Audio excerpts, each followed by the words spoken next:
I tell radio stories about design and I report on all kinds of histories, buildings and toothbrushes, mascots and wayfinding and fonts.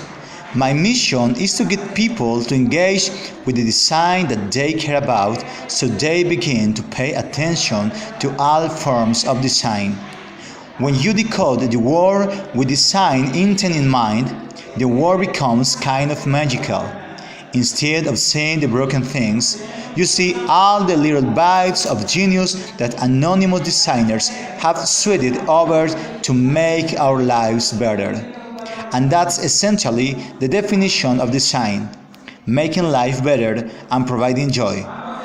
Few things give me greater joy than a well-designed flag. I'm kind of obsessed with flags. Sometimes I bring up the topic of flags and people are like, I don't care about flags. And then we start talking about flags and trust me, 100% of people care about flags. There's just something about them that works our emotions. My family wrapped my Christmas presents as flags this year, including the blue gift bag that dressed up as the flag of Scotland. I put this picture online, and sure enough, within the first few minutes, someone left a comment that said, "You can take that Scottish saltire and shove it up your ass." See, people are passionate about flags, that's the way it is. What I love about flags is that once you understand the design of flags, what makes a good flag, what makes a bad flag, you can understand the design of almost anything. So what I'm going to do here is I cracked open an episode of my radio show 99 Invisible, and I'm going to reconstruct it here on stage. So when I press the button over here, voice, S for sound, Roman, it's going to make a sound. And so whenever you hear a sound or a voice or a piece of music, it's because I press a button. S for sound. The 5 basic principles of flag design. Vexillology is the study of flags. It's that extra that makes it sound weird. Vexillology is the study of flags. Number 1, keep it simple. The flag should be so simple that a child can draw it from memory. Before I moved to Chicago in 2005, I didn't even know cities have their own flags. Number 1, keep it simple. The flag should be so simple that a child can draw it from memory. I'm Ted Kay. I have edited a scholarly journal on flag studies, and I'm currently involved with the Portland Flag Association and the North American Vexillological Association. Most larger cities do have flags. Well, I didn't know that.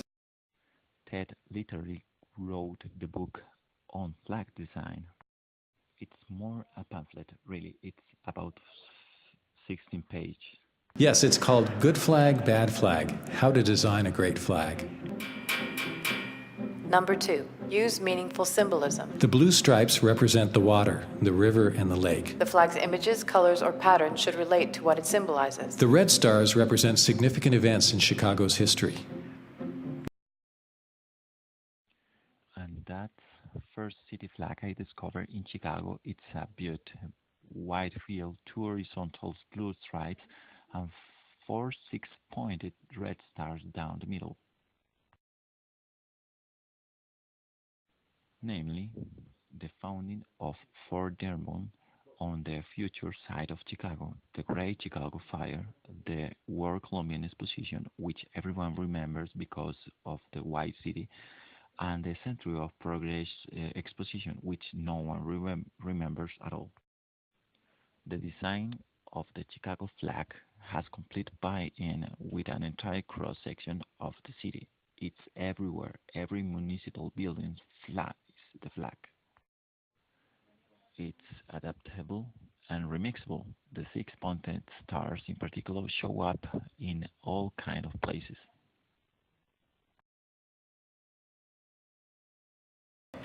Number 3, use 2 to 3 basic colors. The basic rule for colors is to use 2 to 3 colors from the standard color set: red, white, blue, green, yellow, and black. There's probably at least one store in every block near where I work that sells some sort of Chicago flag paraphernalia.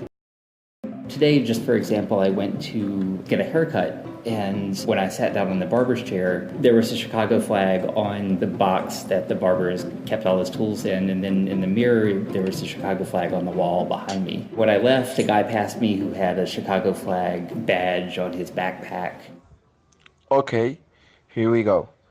The main component of the San Francisco flag is a phoenix representing the city rising from the ashes after the devastating fires of the 1850s. I still don't really dig the phoenix.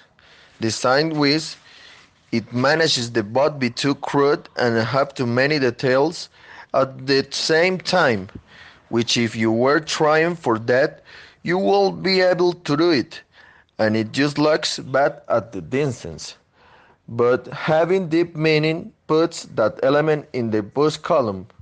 Behind the phoenix, the background is mostly white, and then it a substantial gold border around it.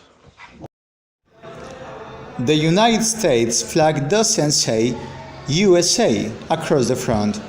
In fact, country flags, they tend to behave like hats off to South Africa and Turkey and Israel and Somali and Japan and Gambia.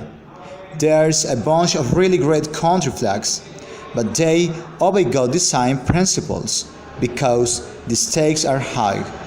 They are on the international stage, but city, state and regional flags are another history. And they must be stopped. There is a scourge of bad flags. That is the truth and that is the dare. The first step is to recognize that we have a problem. All the best flags tend to stick to these principles. And like I said before, most countries' flags are okay, but there is a thing. If you showed this list of principles to any designer of most anything, you will say these principles: simplicity, deep meaning, having few colors, of being thoughtful about colors, uniqueness, um, don't have writing, you can read.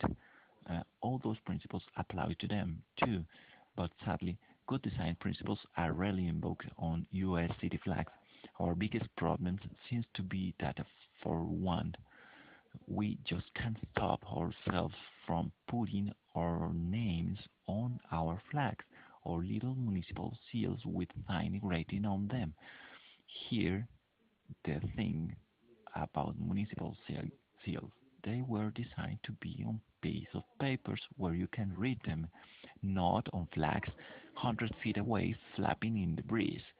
So here's a bunch of flags again. Vexillological call these SOBs, seals on the beat sheet. These flags are everywhere in the US. The European equivalent of the municipal seal is the City Coat of Arms, and this is where we can learn a lesson from how to do things right. So this is the City Coat of Arms of Amsterdam. Amsterdam. Now, if this were a United States nation, the flag would probably look like this. Yeah. But instead, the flag of Amsterdam looks like this. Rather than flopping the whole coat of arms on a solid background and writing Amsterdam below it, they just take the key elements of the scutcheon and the shield and they turn it into the most badass city flag in the world. And because it's so badass, those flags and crosses are for true Amsterdam, just like Chicago, they're used. Even through sealed on a beach sheet, flags are particularly painful and offensive to me. Nothing can quite prepare you for the biggest train wrecks in bacteriological history. Are you ready? It's the flag of Milwaukee, Wisconsin. But what puts the Milwaukee flag over the top? Almost to the on the flag. Now, Milwaukee is a fantastic city. I have been there, I love it. The most depressing part of this flag thug is that there have been two major redesign contests. The last one was held in 2001. 105 entries were received. I mean, it's distinctive. I'll give them that. It's a kitchen sink flag. There's a gigantic gear representing industry. There's a shipwreck. They call Steve isn't ready to reveal his design yet.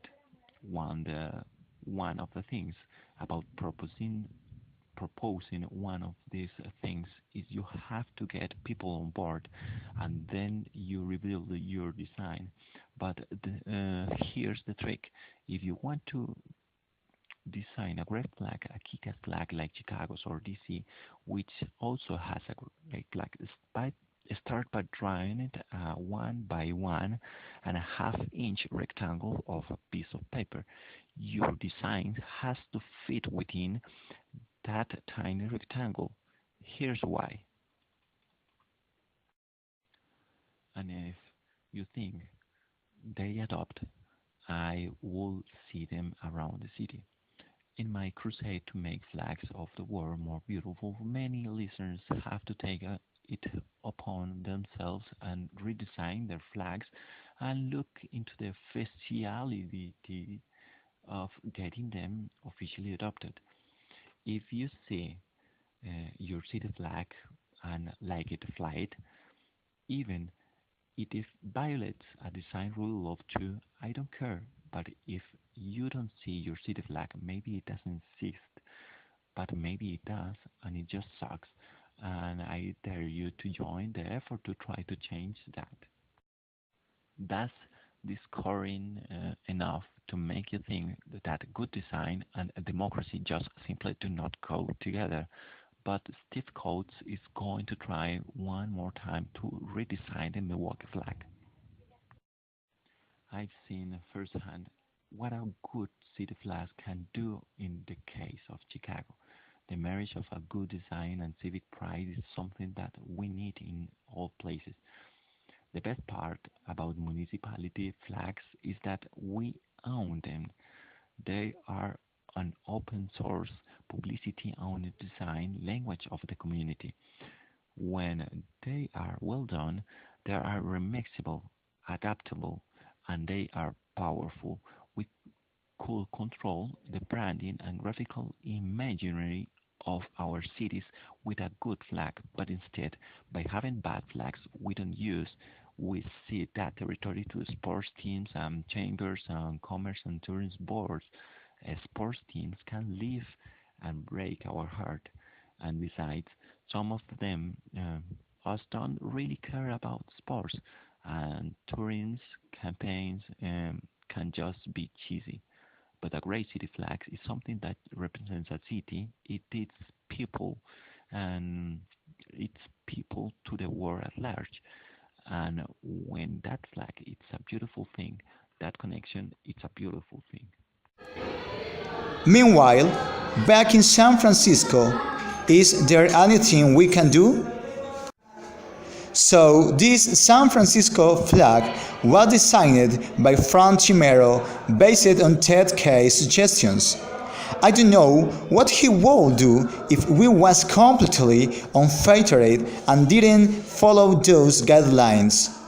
Fans of my radio show and podcast hear me complain about bad flags. Dave sent me other suggested designs. These ones by Neil Music. Both are so much better. But the current Phoenix does got to go. So maybe all the city flags can be inspiring as Hong Kong or Portland or Trondheim, and we can do away with all the black flag flags like San Francisco, Milwaukee, Cedar Rapids, and finally, when we're all done, we can do something about Pocatello, Idaho, considered by the North American Bacteriological Association as the worst city flag in North America. Yeah, As we move more and more wonderful. into the That cities, hurts the a lot. city flag will become not Okay, just a thank symbol you of very that much city as a for place, listening to us. but also And it this is it. could This become was a symbol of how 90% that city invincible. And considers we were design itself, Ozzy especially Alvarez, that thing Felipe has Ortiz, a and Oscar trademark Gomez. symbol on Goodbye. it. Thank you. I've seen firsthand what a good city flag can do in the case of Chicago. The marriage of a good design and civic pride is something that we need in all places. The best part about municipality flags is that we own them. They are an open source, publicity owned design language of the community. When they are well done, they are remixable, adaptable, and they are powerful. We could control the branding and graphical imagery of our cities with a good flag, but instead, by having bad flags we don't use, we cede that territory to sports teams and chambers and commerce and tourism boards. Sports teams can live and break our heart, and besides, some of them us don't really care about sports, and tourism campaigns can just be cheesy. But a great city flag is something that represents a city. It is people, and it's people to the world at large. That hurts and a lot to look at. Like it's a okay. Thing. Thank you very much for listening to us. And this is it. This was 90% invisible, and we were Osiris Alvarez, Felipe Ortiz, and Oscar Gomez. Goodbye. Thank you.